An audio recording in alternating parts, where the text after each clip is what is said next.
Kia ora, bula, kia rana, talofa, malo elele, and welcome to Tupalangi and a Pisanisi pod. Dave, great to be with you again this week. I'm on the island on Waiheke in Aotearoa, as you can probably guess. And you're in Rarotonga, of course. Absolutely, Glenn, and kia ora koutou katoa toa, ali, Māori, whakalofa lahi atu to all of our listeners.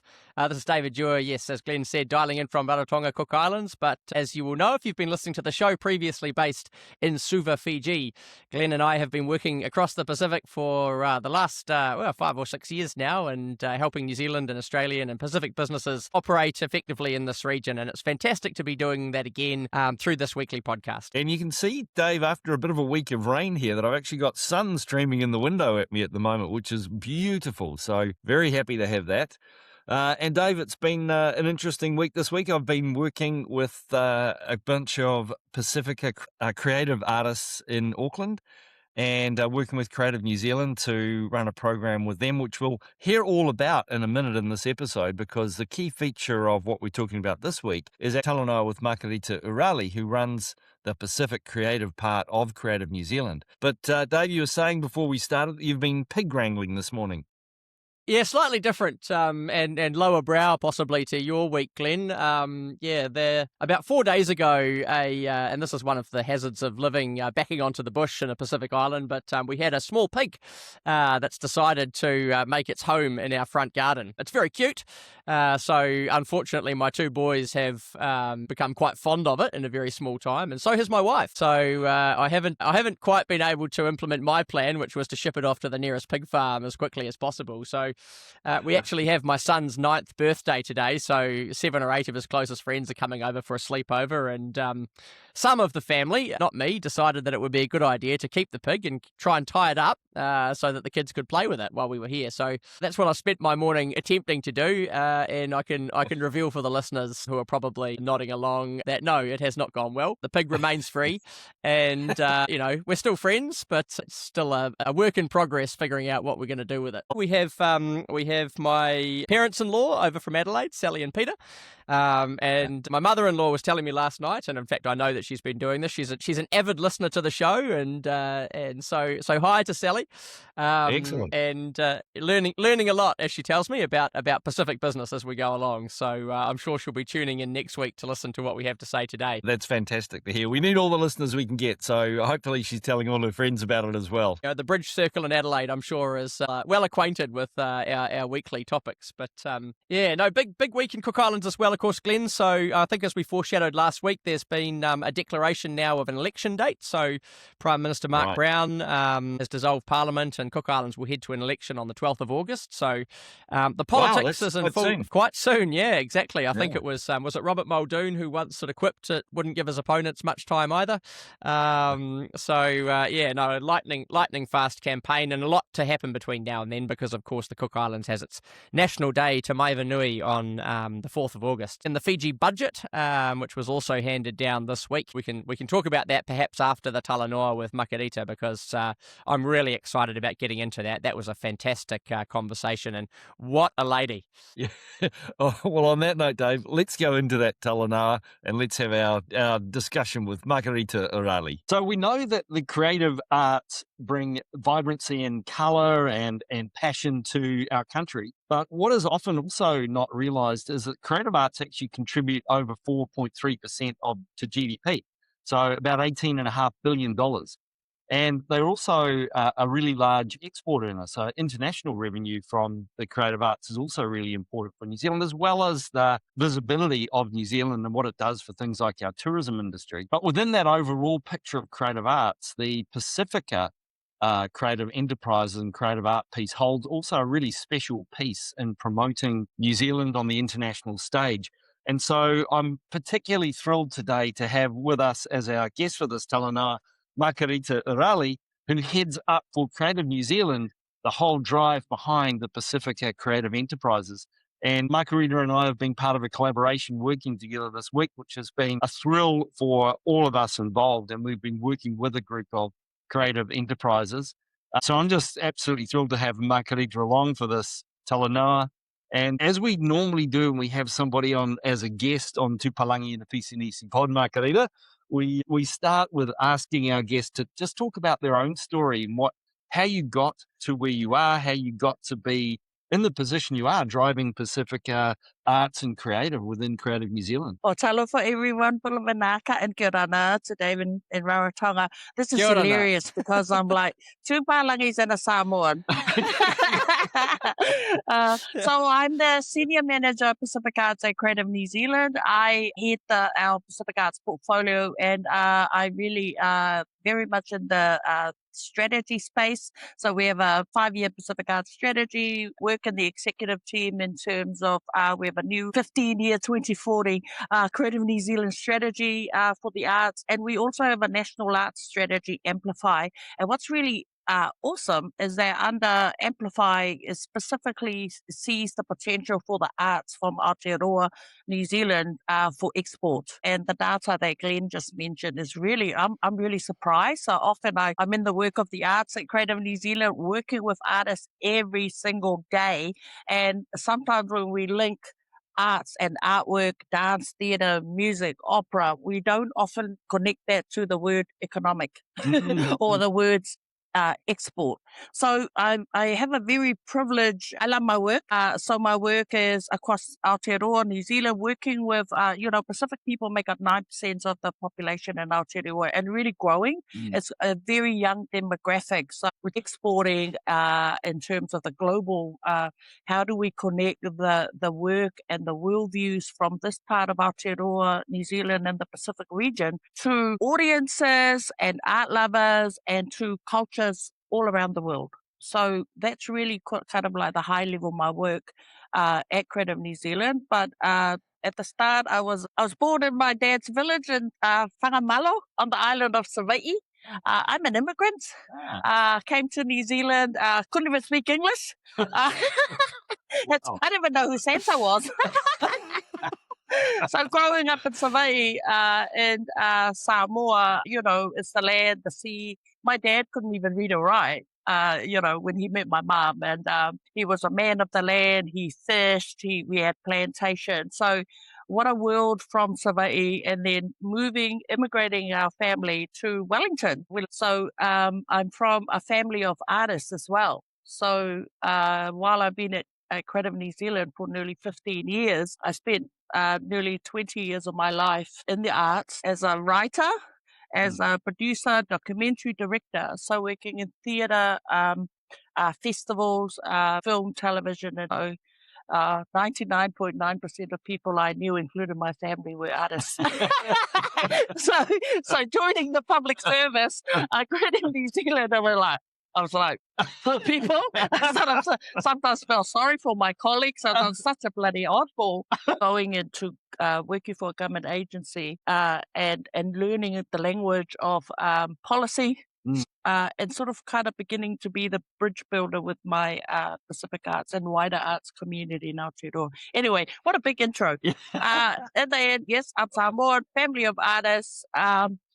And my work is really driven now in terms of making a difference in the lives of our arts community and moving towards, I've been saying this for years, growing the Pacific creative economy.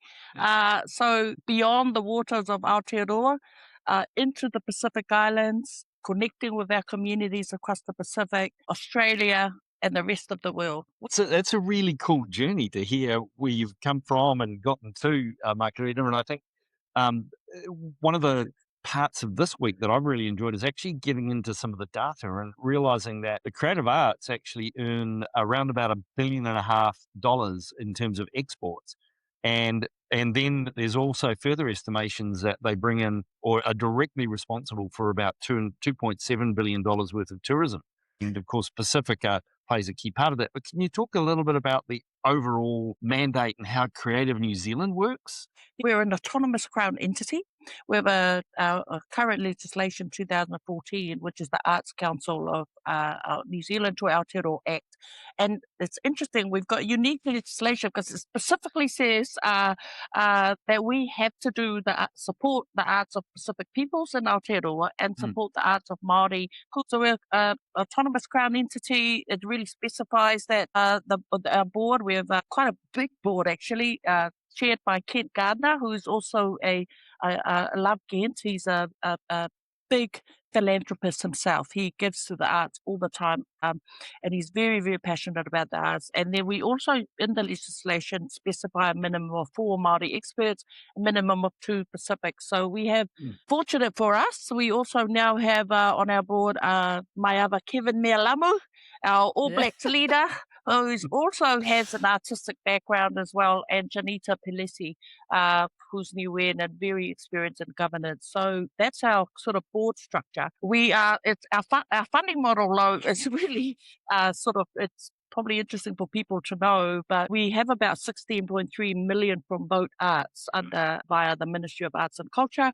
And then we also have the rest of our Creative New Zealand funding from lottery. So it's from your lotto ticket, guys. Excellent. Keep buying your lottos, because some of that Creative New Zealand gets, and that goes out to Pacific Arts, Māori, our community arts, all our programs. So, and that's about 52 million a year. So if you look at it, with the pressure of financial pressure on the cultural industries, on artists, these sorts of things of looking beyond, doing our creative enterprise and export program, learning new skills for our arts community is so critical, so that we can find new markets, new audiences for our work, and go out to the bigger world.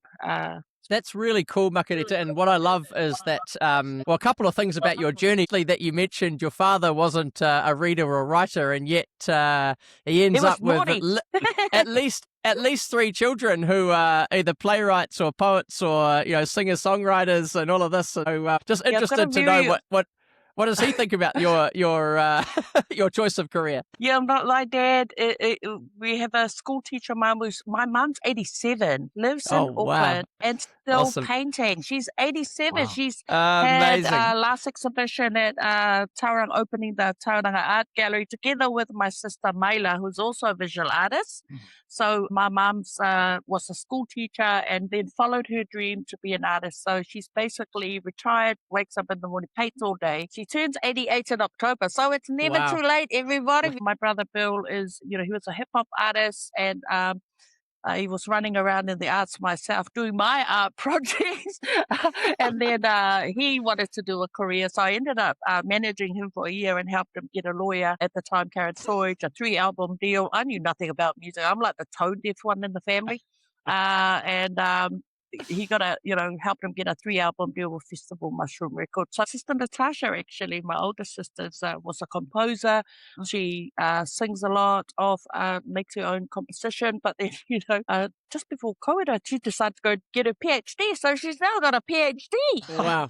In, what was it? In social work. So, my brother Tati is also in the media. So my brother Tati, he's worked at TVNZ One News for many years. So he's the executive producer of TV of 6 o'clock One News. So he loves his work. I know. I try to do what we can in the media and getting advocacy in there, but we don't cross the line when it comes to otherwise, try to stick to family stuff. Yeah. You tell him you're with a much more successful media organisation in the Tupalangi podcast.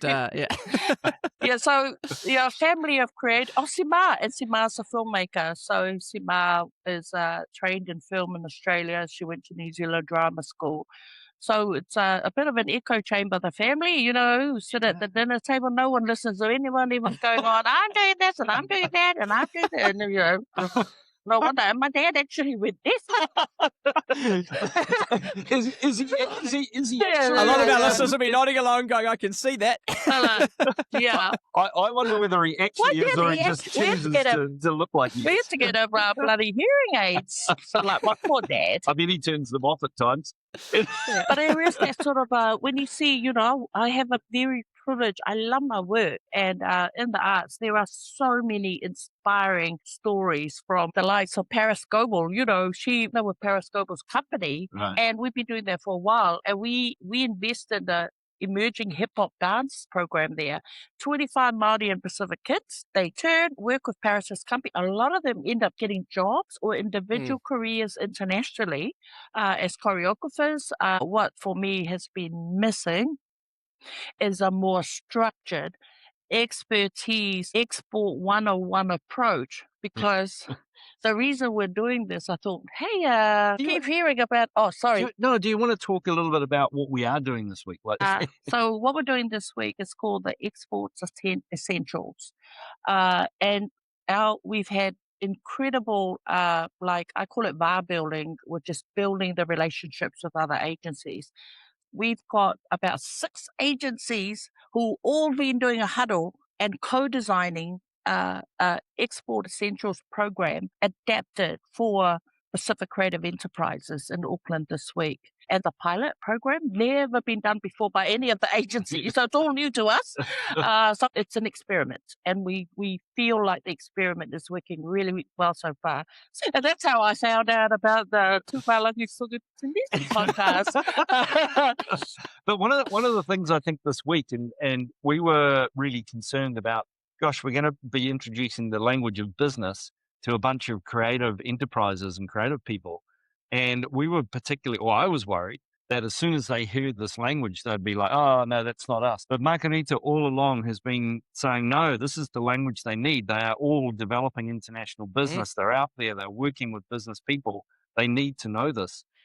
Yes, And, yeah. or can you imagine? I mean, I try to think sometimes like, well, what about the CEO of Fonterra? If we go, hey, bro, come and write a film, or come and create a dance, choreograph a piece. So what we're doing is coming together and finding the middle ground in terms of what are the basics 101 on exporting that has been so inspiring from me working in the creative sector, looking at who's doing really well in terms of economically and in the export space. What are they doing that we can learn from, and we need to go and ask them for help. And I think so. It's such a feel-good story. I'm very passionate about it. I think I'm multilingual myself. You know, I've had to learn English. So I see this. A lot of the Pacific people are multilingual or multilingual homes. So for me, what we're doing this week is beginning these introductions to a new language, and it has been incredible. So we've taken a sampling across different art forms, different industries, and how to connect better and strengthen the skills, knowledge, relationships, market from data relationship, and synthesizing that to like, hey, I should really target that market. I can't go and keep it so open because it's so you can have a better plan. So who knows what would happen after this? But so far it's been so exciting, eh, Glenn? It's been great fun. No, I love Glenn's that. one of the teachers, which is awesome. Oh, look at that! Well, you're in the best hands you could be in. Actually, when Glenn taught me everything I know as well. So yeah. Well, because of his experience, he just talked about how he, worked in China. I think that's really important for not just business, but the arts. We understand the need to be on the ground, to form human-to-human relationships, to connect. And then that word for us in the Pacific space called the VA, V-A. And it's actually a focus area of our Pacific strategy. And our staff are fluent in like, we need to build the bar. I realized that to build meaningful, respectful VAR relationships, you need to, that's where it all starts, is to build trust. And I'm a big believer that our Pacific cultures, who are very much village communal approach, to how they interact with each other and the world and communities, is something that is really good for the planet and the world today. I think that's really good. I agree, Makerita. And yeah.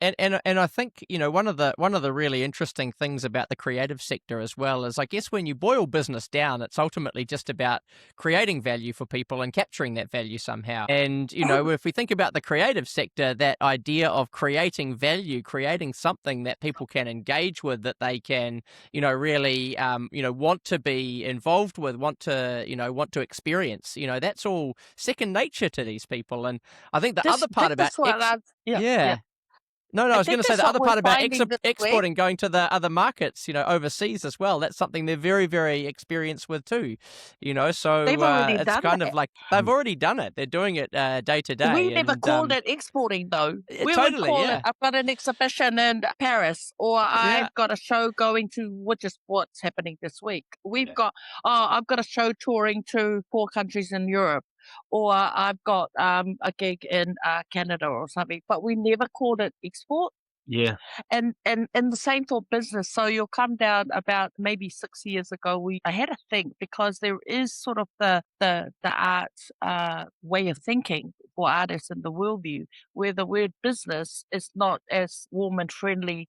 It's a lot more. I think the worldview is in our communities, like Pacific Creative Enterprises, is really awesome. It's like a 360 circle, because most creative enterprises are actually artists who've developed some sort of a economic service or product that's beyond, that can help sustain them. Yeah. So look at the Totally. 360 circle. That's what half of the circle is. The artist is the one making art, jewelry, or creating a dance, but it's the other half of their viability or sustainability in the economic business sense is the one that we're sort of focusing on, because the art's okay, but it's how do we develop that muscle for them. So it's got a binary, healthy, sustainable, and that's what And I this think, week is. yeah, for me, fundamentally, I've been so impressed with the people we've been working with this week, because they are absolutely, as you'd expect, passionate about their art and what they're creating, but they're also really, really curious and open, because they understand the need for economic sustainability to be able to do what they do. But what other outcomes would you think we'd be looking for out of this program?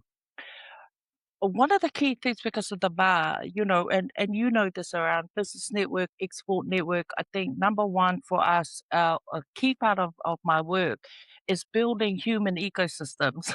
It sounds a bit waffly, but human connections of communities. So we had 30 Pacific festivals, like 1 million participation, thousands of kids involved.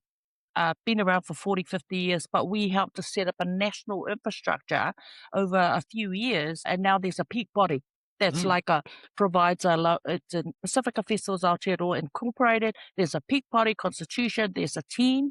Right. Hey, Makerita, I think what's really interesting about the perspective that you bring, to these discussions is someone who, as you've said, is, you're a very experienced, government policy and strategy, person with your Yep. current role, but you've I know also how to deliver policy, come from that world as well, right? which So I didn't know before. Yeah. I was just doing art. I didn't know all that. I But remember this my is the first cool week thing, at right? Creative New Zealand, like it took 5 days for me to go P policy. That's really important. So I'm like quite a policy wonk, because I understood that creating policy, like for me, creating policy is a Pacifica-led organizations. What does that mean in terms of the leadership, ownership, the worldview of that organization? Because if we think about our audience, so someone who might be sitting out there somewhere in the Pacific right now, maybe, doesn't have that kind of mandated involvement with Creative New Zealand or the like, and they've got an incredible creative ability. They might have, like a very, successful, I don't know, body of work that they've done. What do you think, for them, some of the things that they need to be thinking about, or they could otherwise be thinking about how to get that economic sustainability? Well, in the Pacific Islands, our Creative New Zealand strategy, there's a po called Moana. And what that means is increasing and strengthening connections between Aotearoa and the Pacific Islands. So currently, we partner with Fulbright New Zealand, which is a federal program approved in Washington. So we run a 3-month residency in Hawaii. And for Cool. I'm an alumni of that program.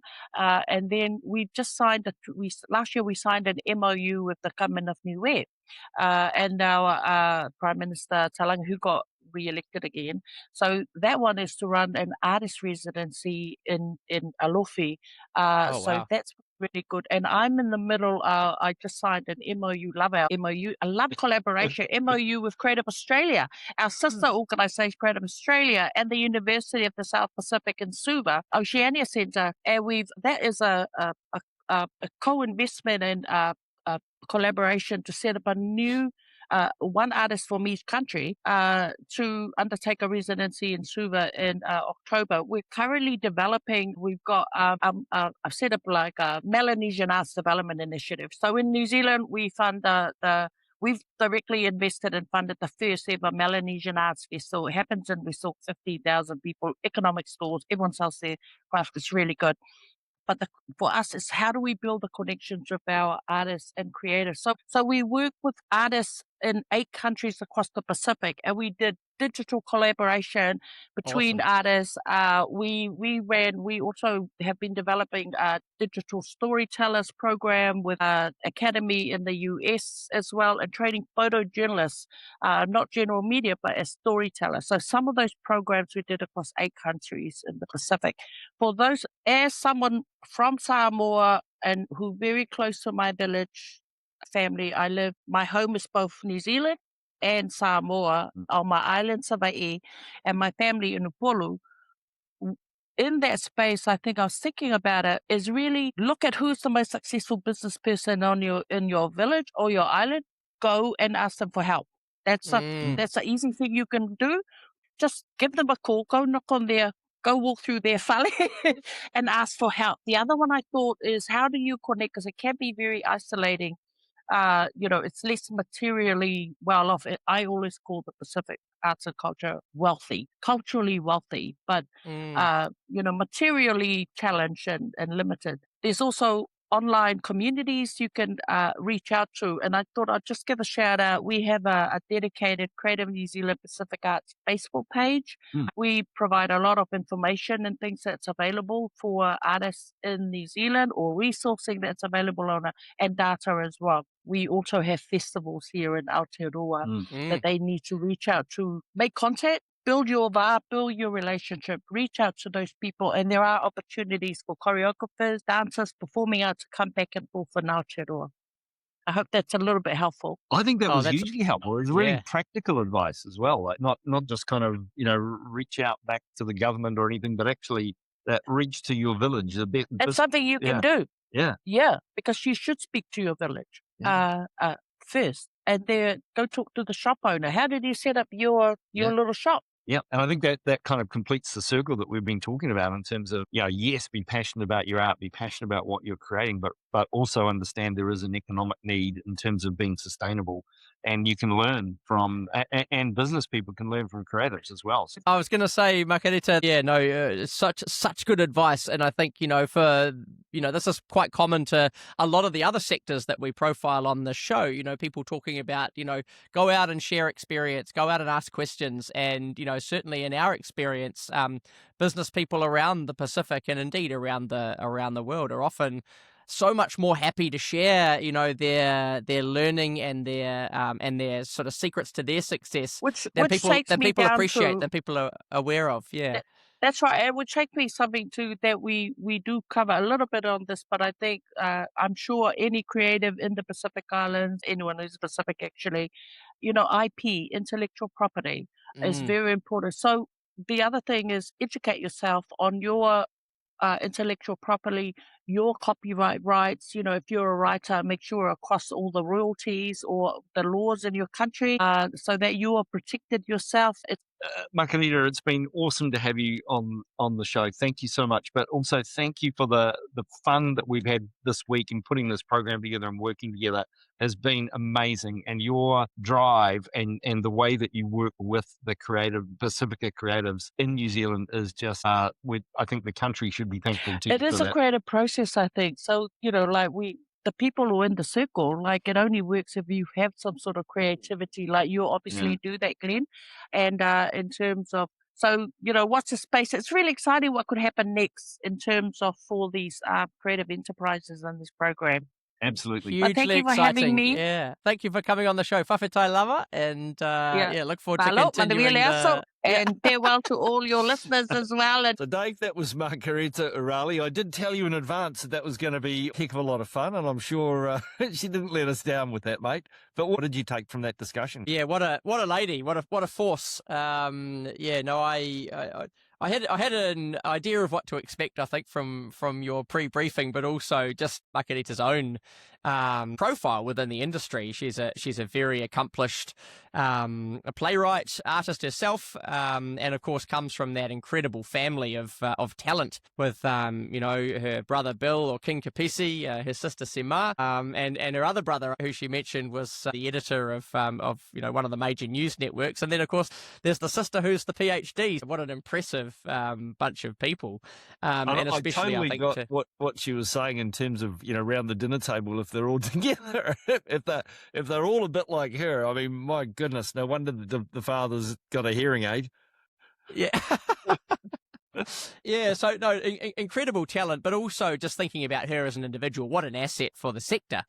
Someone to come in, as she said, probably far too much humility, talking about her learning about strategy and policy on the job. Well, I think she's got a very good idea of what that involves. But also, if you are from the creative sector, to know that there's someone within that government agency who is not just a policy brain, but someone who has really experienced what it means to be a Pacifica immigrant into New Zealand, and also someone who has experienced what it is to be a genuinely successful creative. And so I think that insight that she brings to the sector, and also I'm sure to the program that you have been running with her this week, would have been hugely valuable to the participants of that.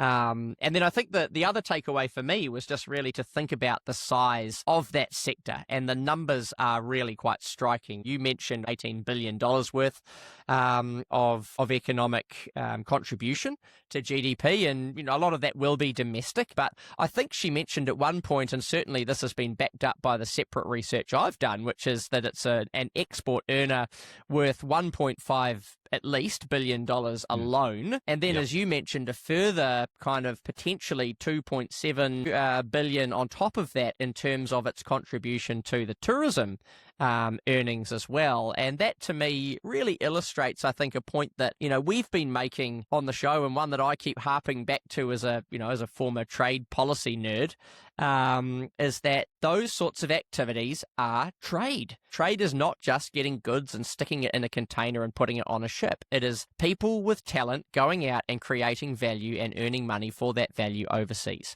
And that is exactly what these incredible, talented people are doing. I hope the interest that was generated by that program that you've been running this week, and I'm really, really interested to see the feedback that you get from the participants and where they end up in the next in the coming weeks and months. I think the other thing with the numbers, Dave, is the sector employs something like 123,000 people. So, it has a sort of outsized impact on employment opportunities as well. So, that's the other piece that out of the work we've been doing this week and helping these businesses to think harder about how they earn international revenue, is that will have a direct impact on job creation back in Aotearoa.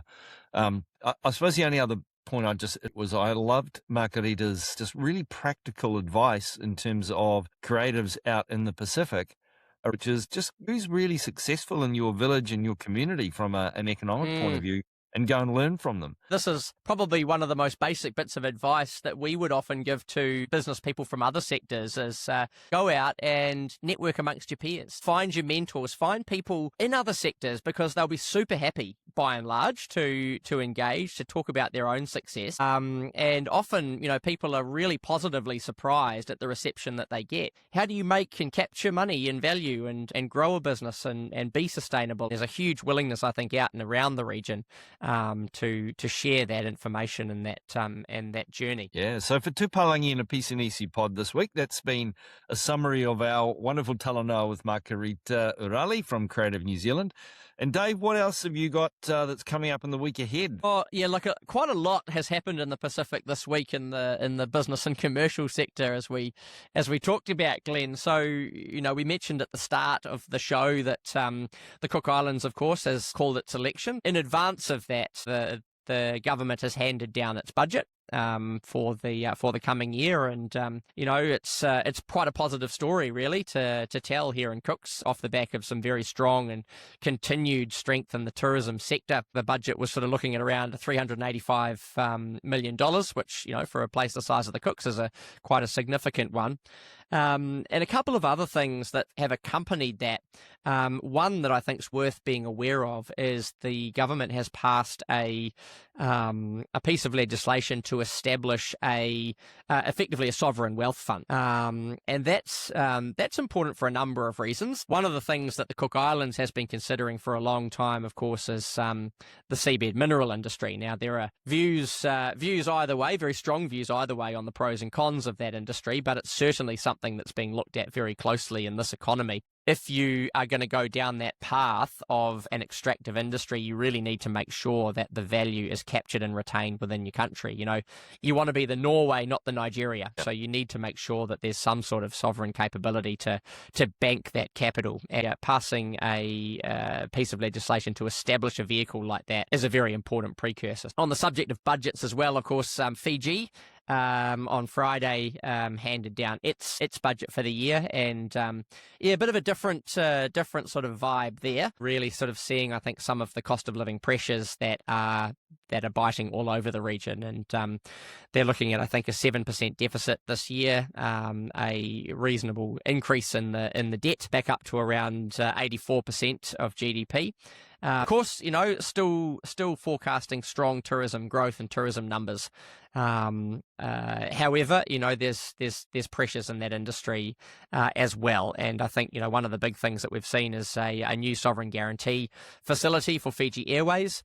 A couple of $100 million there, so a bit of a downgrade in the outlook for Fiji. Still positive growth, and hopefully some of the incentives that they've brought through, new tax holidays and the like for new investments there, will encourage greater investment and growth into that very critical economy for the region. Well, Dave, that was Tūpalangi in a Piece and Easy pod for this week. Would you like to read us out for the week? It's never a dull week or moment in the Pacific, and especially in the Pacific business sector. So it's fantastic to be continuing these talanoa with some of the really exciting people doing some amazing things across the region. The most exciting part of it for us, of course, though, is the engagement that we have with you, our audience, who are listening to us across all of the channels, Apple, Spotify, and in full color on YouTube as well. We're really enjoying the feedback through all of the social media channels, particularly LinkedIn, but also some of the other ones. And of course, people who can get in touch with us through our dedicated Gmail address, tu.palangi, Palagi, @gmail.com. It's fantastic hearing how you're finding the talanoa that we're having with some of the interesting people and some of the suggestions that we're getting for others that we can profile. In the meantime, we'll leave you there for another week, and this has been Tūpalangi in a Piece and Easy pod for the week ending 27th of June.